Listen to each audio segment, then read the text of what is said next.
How's it going, guys? It's Chucky here. A couple weeks ago I made a video detailing how Minecraft capes could be changing in the future. However, in that video I focused on Optifine and client capes and how Mojang's EULA could result in them being removed. But since then, there's been some huge developments that nobody really saw coming relating directly to the OG community. Recently, Mojang has been cracking down on us, which became even more evident a few days ago when Mojang entirely disabled the ability to put Minecon capes onto accounts. This might sound like a pretty small change, but trust me, it's only been around for a few days and it's already changed the game for many people in the community. There is a much bigger picture related to this patch that not many people are thinking about at the moment that I want to cover in this video. Account prices have skyrocketed, more names are beginning to be sniped using bots such as Cheerful, and many other things have happened, all of which I'll be taking you through in this video. I'll be talking more about what may have led to this change, how exactly Mojang has been handling the OG community as a whole, and what the predictions are for the future. Before I go on with the video though, I just want to quickly remind you to join my Discord server. We just hit 500 members over there, and I've also opened up mod applications, so if you're interested in joining a super friendly and helpful community, the link will be on screen and at the top of the description. And also, make sure to subscribe. Over 75% of you guys aren't. But without further ado, enjoy the video. Alright, so to start with, this video will likely have a bit of a different format to many of my other videos. Basically, I just want to talk you guys through everything in a super casual way rather than my usual structured format. I'm going to start with what happened just this week, and then I'm going to go into everything that Mojang has done up to this point, and what the future has in store. And trust me, you're going to want to watch to the end of the video to see the bigger picture because all this stuff is super interesting. So as I said, in short, a few days ago, Mojang finally completely removed the ability to use Minecon cape codes. This means that anyone with an unused 2012, 13, 15 or 16 cape code now cannot apply it to any account. This in itself isn't a massive change to the general player base, as nobody really has a spare Minecon code left over from 4 years ago that they just haven't got around to using yet, so it shouldn't make too much of a difference, right? Well, that's for the general player base, but this video is about the OG community. For us, cape codes are a drastically different story. A huge market existed for cape codes and accounts with capes already on them. They've become increasingly more valuable and a lot more rare with every year that's passed. It wasn't uncommon to see codes being sold and applied every week, and they were a massive staple for the account market economy. The reason these codes were so highly sought after, more so than cape accounts or even certain OG names, is the ability for someone to instantly put it on any account they have access to. This made it so you didn't have to transfer a specific name you wanted onto an account with the cape already on it, and were especially important for owners of 2-letter names, which cannot be changed without being destroyed. So, as you can imagine, code suddenly becoming disabled one day shook things up a whole lot. However, before I get into all of that in more detail, I want to talk about how Mojang has handled Minecon capes in the past, and how that's changed over time to become what we've seen more recently. Usually, Mojang was known to have a super light-hearted approach when it came to capes. If you look at any of the past announcements regarding them, it's always been super positive, and usually involves them saying something like, if you come to the event, you can have this awesome cape for your account to show off to all your friends. And in reality, most of you guys watching this video have only seen this side of things, as it's how they tried to make it come across to the general player base.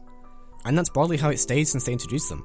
The only negative thing they ever said about capes was back in 2010, when Notch said he wasn't going to make any more personalized capes, though I think we all know how that turned out. But the problems capes caused for Mojang, as they would go on to find out, didn't end there.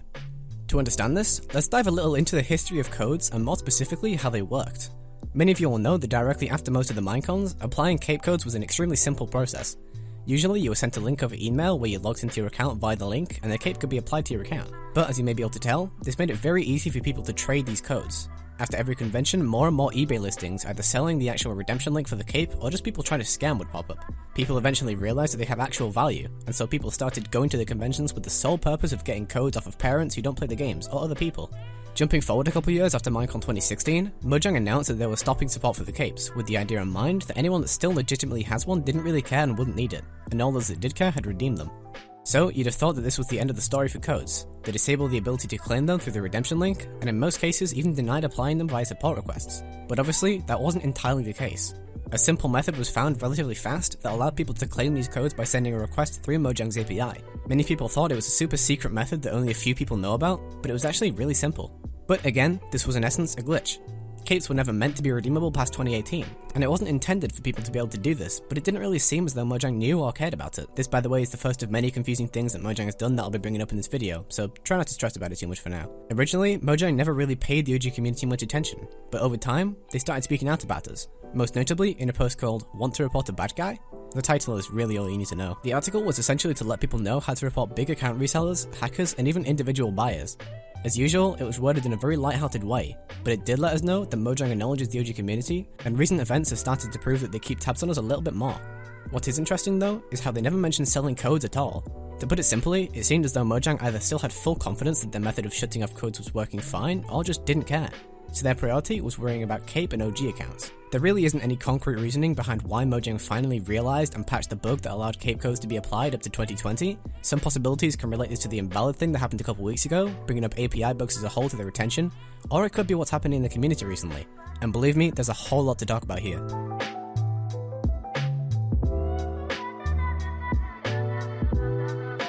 I've talked about this a little on older videos, but a little before all this stuff went down, prices for codes were massively skyrocketing, and since codes have been disabled, the entire economy has essentially been flipped on its head, so I want to go into a little bit more detail on that now. I mentioned in an older video of mine that a 2016 cape code sold straight after the event went for around $50, a month later around $150, and 3 months ago they were selling for around $500, but a week ago, people were struggling to buy one for $700. Another great example of this is how last year a 2013 code was worth around $800, but a few days ago, before the patch was deployed, a friend of mine sold a 2013 code for $1,850. That's more than a double price increase in just under 12 months. The reason for them going steadily up over time as they did before made a lot of sense. As they became both rarer and older, they are sold for more money as supply decreases and demand increases.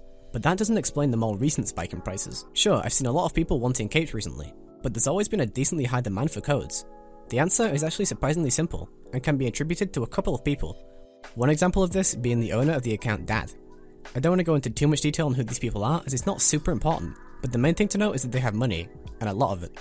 The current owner of Dad bought his account very recently from a previous owner who is well known for not selling accounts, so the price was a little higher than the market value usually would have been. And keep in mind, the account didn't have any capes on it when it was bought. The owner then went ahead and eventually put a 13, 15 and 16 code on it within a few days of each other. This is something that will cost thousands of dollars to do on its own, but he didn't pay market value for them either. He would overpay by considerable amounts more or less just because he could. He got his hands on a couple other accounts such as Mom, which by the way is the incorrect spelling of Mum, just saying, and immediately slapped the 2016 code on it to go alongside the 2011 it already had. And he didn't just pay $500, $600 or even $700 for this.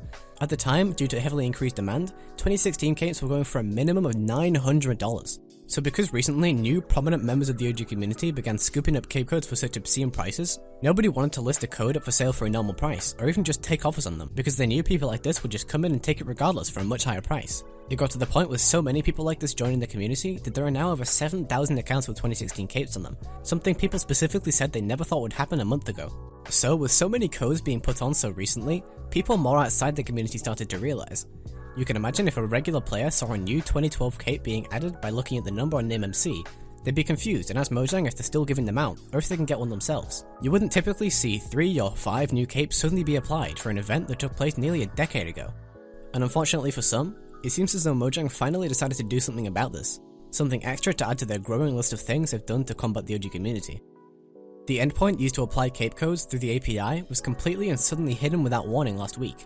This effectively made it so cape codes can no longer be applied nor checked to see if they're still valid. As it stands now at the time of recording this video, the only way to apply a cape onto an existing account is to earn it through becoming a mapmaker for Realms, be awarded for Croden translation efforts, or be selected to become a Mojira moderator, or getting a job at Mojang. But now that I've talked about what happened up to this point, I want to talk about what the reactions to this were, and what the future of capes and their role in the OG community looks like.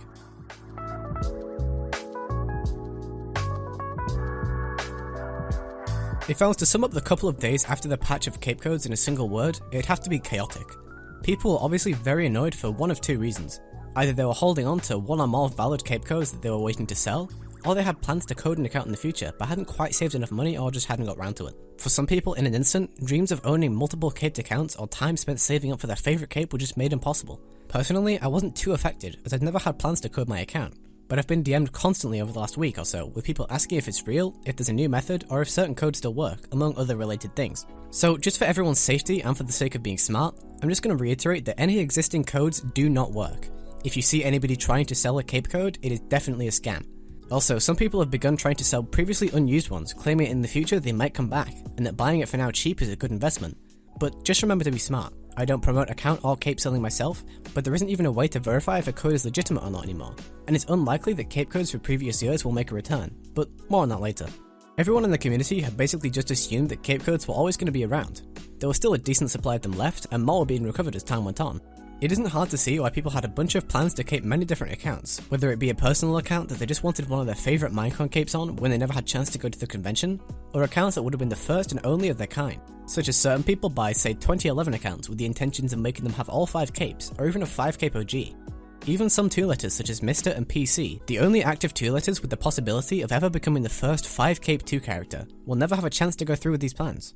But apart from that, people have slowly been coming to terms with the fact that there isn't really anything they can do about it. People will of course always try to discover new methods over time, trying both the support system to see if they can get one applied like that, and to see if they can find the new API method, though neither of them seem to be going anywhere. So at this point, we might as well just accept that this is how it's going to be, and turn our attention to the future. Well, the thing that you guys always seem the most interested in is the market, so I'll start with how this is all likely going to affect that. I mentioned before that there's only very limited options for applying new capes onto accounts. So what options does the average person in the OG market community have? There's always been 2 ways of getting a cape on an OG, whether it be cape coding the account or transferring the name, which if you don't know means deliberately changing the name so as to apply it on another account, usually with the help of a bot sniping service.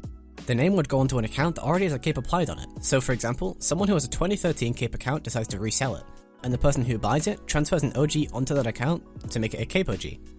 These transfers aren't free and usually cost a similar amount to the name's value, depending on of course how OG the name is. While buying older year Minecon cape accounts to snipe with was cheaper than just buying the codes for the older years, the option of sniping comes with the risk that there's a slight chance that if the bot fails, you would lose the name. But now since cape codes are gone, this is the only way to go about doing it.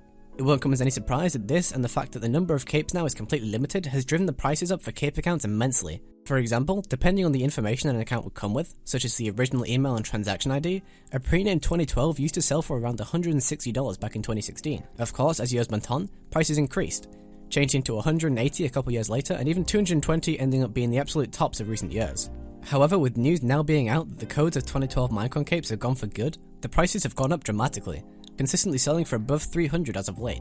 And even substantial growth can be seen for multi-capes, as having multi-capes already greatly increases the value of an account, and is almost a goal sought after by many in the community. For an example, an 11-12 account that would have sold for around $500 a while ago could be seen listed recently for $1,000, the same price that a 4 or 5 cape might have gone for only a couple years ago. And in case you're interested, accounts with all 5 Minecon capes have just become some of the rarest in the game, with no possibilities of any new ones being created. Many people may be willing to pay above $2,000 for these. Make sure to consider that this is only the beginning. A few years down the line, these accounts might be even rarer. Now back to regular cape accounts. We know that these have often and always been used as a base to transfer OG names onto. Now how does this situation alone truly impact the market beyond just pricing? The first question already being asked is, how will the absence of cape codes affect name snipe costs? Now I've talked about a website named Cheerful Ninja a number of times in my previous videos. In short, this is the main service that people use to snipe names, and it's become known as the unbeatable sniper. It uses certain methods to block names as they drop and then snipe them onto accounts or gift codes the buyer provides. The general snipe store lists names from $5 snipes, which are usually super low tier names like 3 characters and this, I guess, up to much higher tiered names that rarely last minutes before being scooped up by someone. But transfers are a different process. If you contact Cheerful directly with your username, prove you own the account and ask them to transfer it, they'll give you a price, of course again depending on the name's value. If you see a high tier name dropping soon on NimMC, there's a very likely chance that it is indeed a transfer. But back to what I was saying, with cape codes being removed, I can imagine this will lead to an increase in the amount of people using these services, specifically to move OG names onto cape accounts. Something else interesting to note is that Cheerful has a higher chance to snipe a name if you use an unmigrated account or a gift code, rather than just a regular migrated Minecraft account. It'll be interesting to see how much unmigrated cape accounts will be worth compared to migrated ones as time goes on, especially considering Mojang fixed another issue related to exploits used to discover the email needed to migrate unmigrated accounts, thus making the ones that exist now within the community even rarer than they were previously. Now, I was going to write a bigger section on this, but I realised the video is already getting pretty long and I could sum up what I wanted to say much faster. It'll come as no surprise to you that most cape accounts are hacked by members of the community. This has been going on for a very long time and is what I personally view as the biggest issue regarding Minecraft accounts at the moment. But given their track record, Mojang prioritizes the removal of invalid accounts, cape codes, and changing how name changes work over something more important like adding 2-factor authentication. Why? I'll never fucking know. But regardless of all this, I want to talk about the future. I have many predictions for this, but as I said, the video is already getting pretty long, and I've been writing the script for fucking 8 hours straight and I want to preserve my sanity. To put it simply, after connecting the dots and looking at the trends, I feel like the OG market is going to shift pretty heavily over to cape accounts rather than OGs. It may not happen suddenly, but as the years go on and these cape accounts become rarer and limited in number, prices can only continue to go up. I've talked about this at length in my Discord before, but barely any of the accounts on the market right now are 100% clean. They've all been passed around before, but nobody's really super keen on buying an account with multiple previous owners, but cape accounts have become a different story. I can imagine people are going to start putting a lot of money into them by investing to sell later down the line when prices rise. Inevitably, they're going to be going up and up over the next year as people become more interested in getting multi-cape OGs, but only time will tell in this sense. Also, something worthy to note, despite seeming to counter the OG community directly by disabling cape accounts, they have ironically produced even more interest in cape accounts, and there are already some efforts for people to bring new cape accounts into the community either by contacting the original owners or just hacking more accounts. However, this trend will only last so long. This is until Minecraft Festival comes around in 2021. Now, while I haven't mentioned it yet in this video, I think this is the most interesting and important thing on the subject. We know that the Minecraft Festival will have capes. It's been confirmed already by Mojang themselves in the announcement. So now the question is, how are they going to do it? Well, it's the same question we've been pondering since it was announced. Via codes? Or will they go back to a method they used a decade ago in Minecon 2011 and apply capes via people supplying IGNs straight when entering? If they allow codes to be done the same way as the past, they surely know that they're going to be sold again.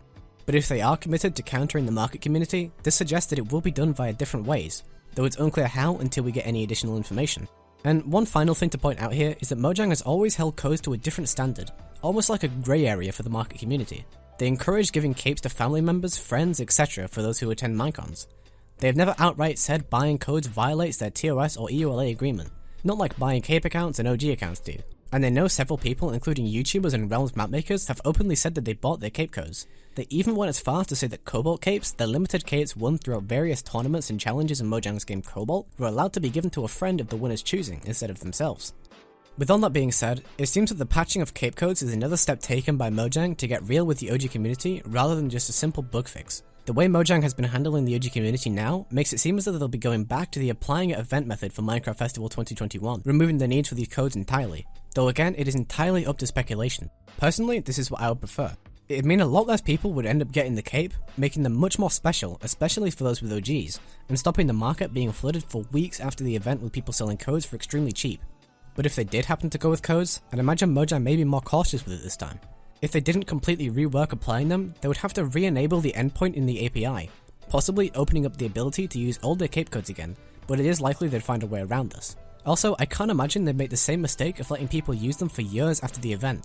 They may make it so you only have a month to claim your cape, or any number of other amounts of time they come up with, from maybe just a week to a couple months. But one thing is for certain, it won't be the same as anything we've seen at other events, and regardless of what they choose, the new capes are going to be everywhere, as all of the owners of them are still going to be active players. But putting aside everything, the simple change of disabling something relatively small in Mojang's API has completely changed the game for the OG community, and will continue to alter how accounts and names are viewed and valued. But if you did find this video interesting or informative, please make sure to like and subscribe. I went a little off topic in this video, but I think this just means that there's enough info on all this for me to make a second video, more detailing how the OG community has been changing recently, and possibly even one specifically on Mojang has been combating us. So if you do want to see any of those, please make sure to let me know in the comments below. And special thanks to my friend Jellybean255 for helping me out with all the info from this video. They don't want their real username to be said, but they did say that they were accepting name MC friend requests on this account. But I won't keep you any longer. Thanks for watching, and I'll see you all later.